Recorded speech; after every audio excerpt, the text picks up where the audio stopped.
This daily dose is brought to you by Pirate.Black. ARRR! Now, this video is derived from the Pirate Chain blog, and the website for Pirate Chain is pirate.black. Make sure you go, whenever you go to any cryptocurrency website, you're going to the right website. You don't want to end up going to some dodgy website, some phishing website, where some of the letters have been changed slightly, and it's been copied from the original, and you end up losing your crypto. Oh, and by the way, NordVPN has a special feature that stops you going or spots dodgy websites. Now, these are the this is the blog from August 2022. And I was doing these regularly every month, but then the author of those blogs, well, life got busy. It happens. Okay, let's get going. Bitcoin versus Pirate Chain, the ultimate fight for financial freedom. This was published on August 26th. I am going to, at the end of this video, have a quick look at the Pirate Chain price. Okay, Bitcoin has a rival, Pirate Chain, the most secure, privacy-focused blockchain that ensures your financial freedom. Now, he says it's not clickbait. Well, I think it is clickbait, and I don't think there's anything wrong with clickbait. You just got to be smart and do your own due diligence, and none of this is financial advice. This article will explain why Bitcoin cannot give you the financial freedom that many people preach. So if you're a Bitcoiner, you have been warned. That's right, you've been warned. We'll dare to say what nobody from the king of cryptocurrencies wants to hear. You know, the financial system, the traditional financial system, is not at its best, and it's getting worse. Inflation, recession, debt, as well as energy increases, food shortages, supply chain disruptions, and more protests, and the possible advent of a new Cold War, never mind the hot war that's raging in Europe, in Ukraine and Russia. All of this is working against the supremacy of the US dollar as the dominant currency, and other government currencies too. Certainly in the West, that's the case. Digital currencies can also act as an attack vector. Proof of this is the accelerated development of CBDCs. Now here I think what the author is saying as an attack vector from other actors, where they may hack CBDCs, which are central bank digital currencies. Now these aren't decentralized cryptocurrencies, these are centralized cryptocurrencies. So if we're on a central bank digital currency and it's attached to my biometric ID, then it can be hacked. Now, the author goes on to say, and I agree, why Bitcoin is not the solution. Where I disagree is I think it's a stepping stone, it's a partial solution, but it has fundamental flaw, and that is that it's not private. A cryptocurrency focused on privacy is essential to provide true financial freedom, because without privacy, there is no freedom. You are in a panopticon where every single move is every single transaction is being watched and recorded. Now, one of the biggest concerns that people have about CBDCs, traceability and centralized control over distribution and inflation. And what CBDCs will do will give absolute control over citizens. Central banks will be able to issue different types of CBDs, some intended for the population, others for enterprises, etc. And they will know where every single penny goes.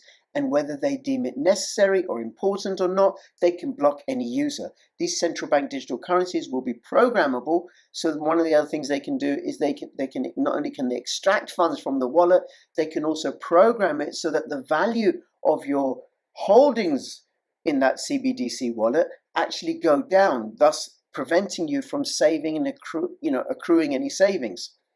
Now, what makes Bitcoin different from a CBDC? Not much. It is decentralized, and anybody can get some right now, but in particular, then Bitcoin's not private. See, in May this year, Bitcoin traders in Argentina restricted from buying dollars. So Argentina has got one of the highest inflation in the world, and it was close to 60% at the time of writing this article. So what did the government do? The government put restrictions that prevented Bitcoin holders moving into dollars. Then, of course, there was how the Canadian government treated the Freedom Convoy protest earlier on this year. What happened was the Canadian government was able to track Bitcoin and Ethereum and other open source public blockchain transactions and penalize those people that were connected to those transactions, because they were also able to connect them to their bank accounts, because most exchanges have KYC. Now, they say that KYC, know your customer, is to fight money laundering and to stop terrorism, but really it's to give the government enough information so that it can actually control us even further. It's all about control, the author writes. Cryptocurrencies are a real threat to fiat money, and CBDCs are years away from being widely implemented. In the meantime, governments use their power to control cryptocurrency transactions just as they do with physical money.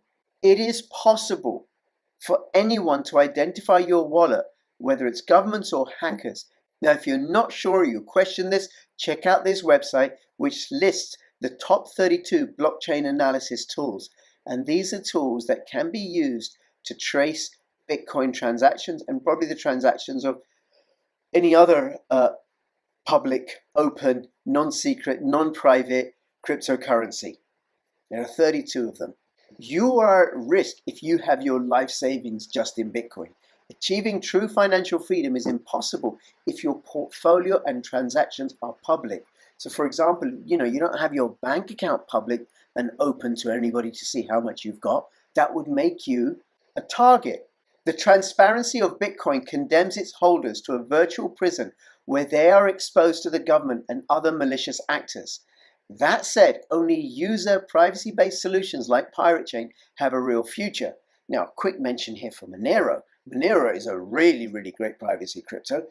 I think it's useful to hold Monero and Pirate Chain, but if I were to consider which one is more private and which one is more secure, looking at the fundamental qualities of each, it would be Pirate Chain. Pirate Chain is a much larger anonymity set than Monero, plus also Monero developers have themselves acknowledged that Pirate Chain uses far more secure and private tech.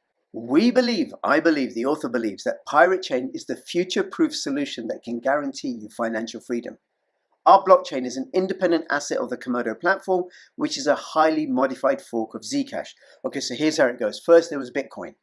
And then what somebody did was they forked Bitcoin and created Zcash. They took some of the code of Bitcoin, modified a little bit, and launched Zcash. And what Zcash is a privacy crypto, which has optional privacy.